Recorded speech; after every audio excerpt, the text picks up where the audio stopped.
tinstema kontradittorja di forsi, imma jena ma nemmix li n-numri għamlu d-demokrazija, fis-sens li għax ġib il-maġġoranza f'pajjiż hemm demokrazija. Tajjeb. Ġifieri jista' jkun li nies ukoll ma jivvutawx bħala protesta. Jien għamilta. Jien ħassejt li fid-distret tiegħi darba kien hemm nies li jiena ma ridhomx fuqi. Allura la mawx nies li jiena nħoss li rridhom fuqi għax ma nemminx fil-kapaċità tagħhom forsi jaqqas anki fl-integrità tagħhom, jiena mhux ħammur ntihom. U r-riżultat huwa li jien wara ġejt avviċinat għax ma votajtx. Dakar li l-partiti jirċivu l-listi. Rridu jkunu jafu għaliex jiena ma votajtx. U dint l-idea li jiena ngħid. Isma' m'għandix fiduċja daw il-kandidati jaraw stramba.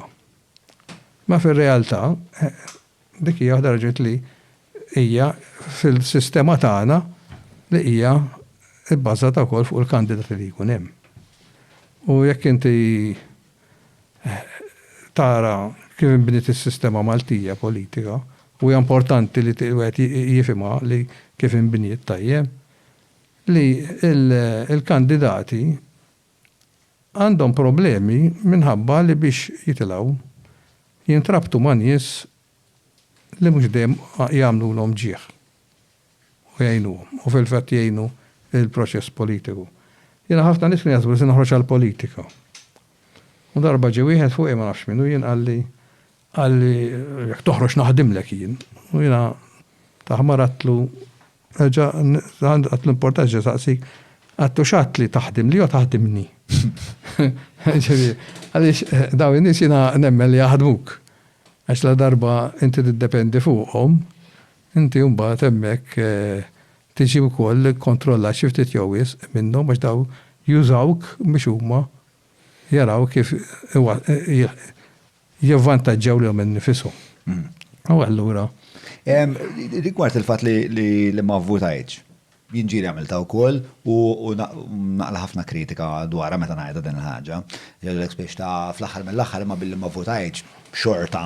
Dak il-perikli hu.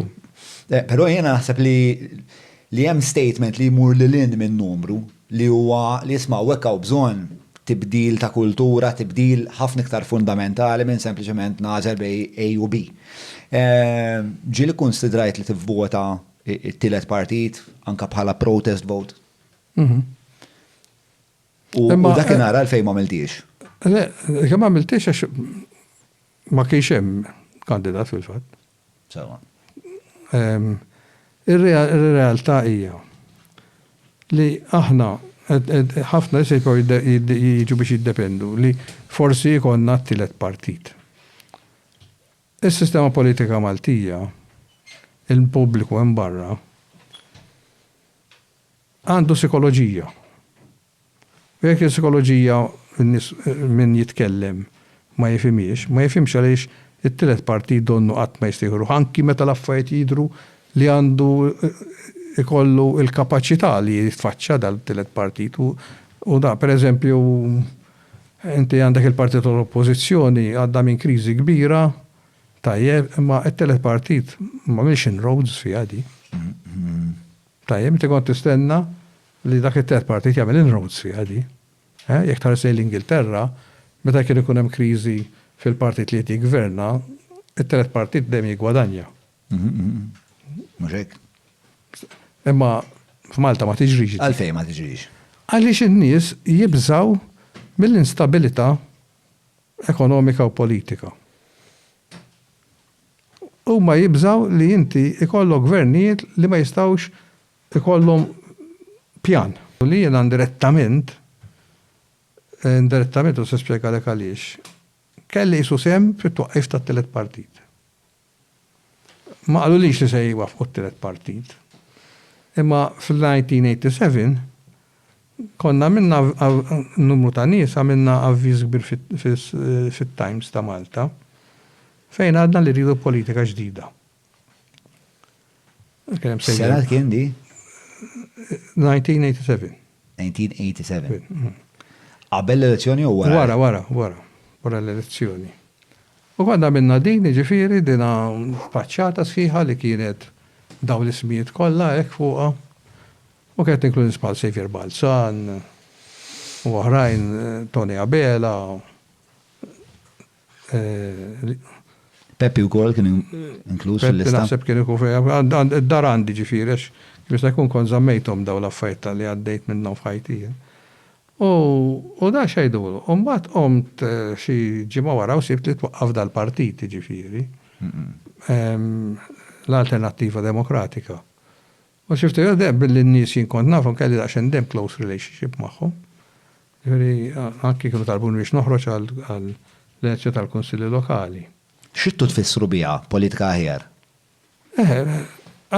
Differenti żgur mi kien hemm l-ewwel nett għaliex inti ma tix ikollok politika fejn itħalli il-vjolenza taż-żewġ naħat tiddomina l-politika. Għax il-vjolenza ma kienx minn naħa waħda, kien minn żewġ naħat.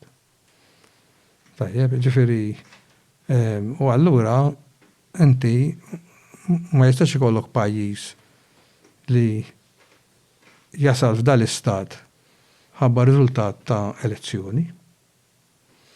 Okay? Il-konsegwenza tal-elezzjoni tal-87 kienet violenza? Tal-81 kienet violenza. Il-konsegwenza kienet violenza wara l-81. Ħaġa li għatta darba u ħanġa ngħidha llum issa l-tieni darba ġifieri dik ma tantx sema għax kienet ristretta fil-Parlament meta ġie llonċjat il-ktieb tiegħi Malta's Parliament, an official history.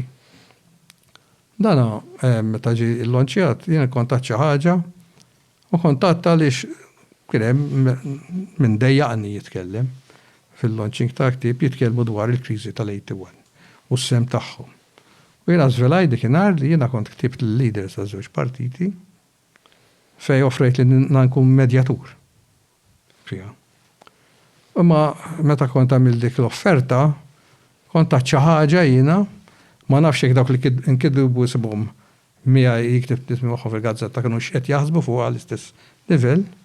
Jiena kontat li jirbaħ min jirbaħ l-87 jekk qabel l-87 ma jsirx qbil fuq tibdil fl-istituzzjonijiet Maltin u kif nagħmlu l-politika, dika ma tfisser xejn.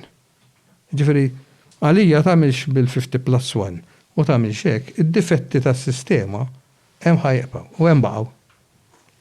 Tajjeb, u hemm baqgħu.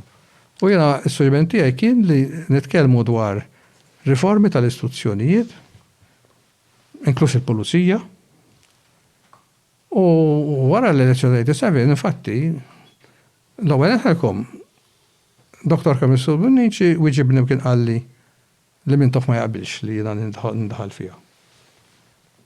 Dr. Fakrami ma wieġibni xejn. Sewwa, u hemmhekk waqaf is-sem tiegħi ovvjament. Prattiku. Kif jorbot mal-vjolenza politika? Ejja, għax jiena l-għonet ma nemminx li dawn l-vjolenza qed issir għal raġunijiet ideoloġiċi.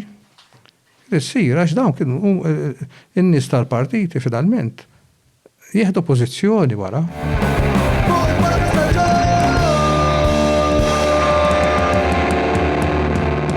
Mela, tlaqna?